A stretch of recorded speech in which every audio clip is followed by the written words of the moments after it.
Assalomu alaykum. Bugun navbatdagi savollarga javob bermoqchiman. Juda ham og'riqli mavzu.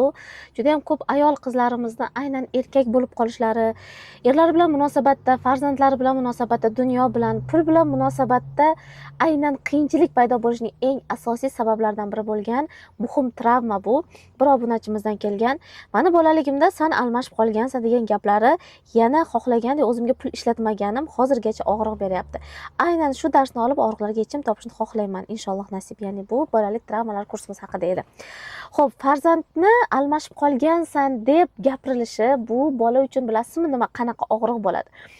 Bola dunyoga kelayotganida, umuman shakllanayotgan davrda ruh tana bo'lib shakllanib va dunyoga kelishidan oldin u qanaqadir missiya, qanaqadir o'y-xayol, fikr, muhabbat bilan, rejalar bilan keladi. Ya'ni dunyoni ko'rish uchun, insonlarni o'rganish uchun va mana shu jarayonda ota-ona farzand uchun eng muhim inson hisoblanadi, ayniqsa ona. Ko'p holatlarda ona xudo hisoblanadi bola uchun. Chunki bolada hali xudo haqida fikr, xayol, tasavvur shakllanmagani uchun bola onani qornida katta bo'ldimi va birinchi ko'rgani, dunyoga kelganda ko'rgan insoni bu onasi bo'ldi va ona uni yediradi, ichiradi, emizadi, katta qiladi, qariydi. Mana shuning uchun bola onani xudo deb o'ylab oladi. Natijada bola onasini xudo deb bilganidan keyin xudodan qanaqa gap eshityapti? San almashib qolgansan, san o'zi tug'ilishing kerak emas edi yoki san boshqasiga tug'ilishing kerak edi, boshqa oilada tug'ilishing kerak. Ya'ni menga kerak emassan degan fikrni o'zida shakllantirib oladi bola. Ona ichida, ichkari holatida bunaqa maqsadda aytmagan bo'lishi mumkin. Chunki ko'pincha bu gapni kim aytadi? Farzandiga aynan ilmda bo'lmagan, ilmni tushunmagan, uni oqibati, sabablarini bilmagan ayollar ko'pincha farzandlariga shunaqa bilmagan holatda, aytmaymiz, ular ataylab qilmaydi, bilmagan holatda travma yetkazishadi, ya'ni og'riq berishadi va o'ylashmaydiki, bu travma, og'riq bu bolani bir umrlik hayotiy ssenariysiga aylanadi. U bir umr mana shu hisda tug'ilganidan keyin, ya'ni men almashib qolganman. Ya'ni bu degani men bu oilaga begonaman, bu uyga begonaman, bu ota-onaga begonaman, men umuman dunyoga begonaman, xudoga begonaman. Demak, meni yashashga haqqim yo'q.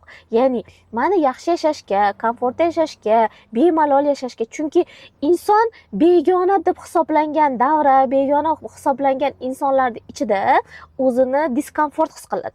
O'zini erkin his qila olmaydi, ochiq gapira olmaydi, o'zini boricha ko'rsata olmaydi, ichkaridagi gaplarini ayta olmaydi va maksimal foydalana olmaydi o'zini berilgan qobiliyatlardan, iste'dodidan, ya'ni maza qilib yasha olmaydi.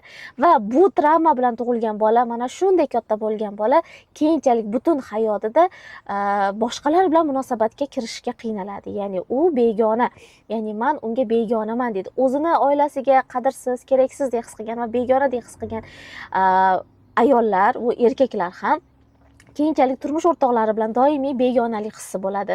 Farzandlari bilan begonalik hissi bo'ladi. Farzand dunyoga keltiradi, lekin uni his qilmaydi, chunki bolani ham o'ziga begonadek his qiladi. Va albatta bu birinchi o'rinda ayol kishini munosabatlariga ta'sir qiladi. Munosabatlarga ta'sir qilingandan keyin avtomatik tarzda ayollarning ko'pincha kasalliklariga sabab bo'ladi. Va albatta ayol kishi hayotiy quvvati, hayotiy energiyasi ichkaridagi mana shu san begonasan. Undan keyin bola, ota-ona unga qaragan, mehr bergan, sevgi bergan, nima bo'lgan bo'lsa ham, lekin buni tushunmaydi-da, bola olingan o'sha birinchi og'riqni, travmani eslab qoladi-da. Va mana shu bilan yashashni boshlaydi. Birinchidan o'zini o'zi kemiradi, ichkaridan kasal bo'ladi, o'z-o'zidan hayotiy quvvati, energiyasi maqsadsiz bo'lgan va doimiy o'zini dunyoga, atrofga begona his qiladigan insonlar keyinchalik ular pullardan qiynaladi, yashashda qiynaladi, doimiy qarzdorlik, umuman o'sha hayotni diskomfort qiladigan holatlar aynan mana shundan boshlanadi. Biz esa har doim hozirgi holatimiz bilan ishlashga harakat qilamiz. Men yomon ekanman, men o'zimni o'zgartirishim kerak deb doimiy o'zini ustida ishlayveradi-yu, lekin tagida qolib ketgan asosiy travma, asosiy og'riqni ishlamaymiz. Va mana shu asosiy og'riq ishlanmagandan keyin u bitta nuqtada qayta aylanaveradi. Shuning uchun bu holatda birinchi o'rinda ongga tushuntira olish kerak, yoki o'zingiz yoki mutaxassis bilan birgalikda ona hazillashgan bo'lishi mumkin.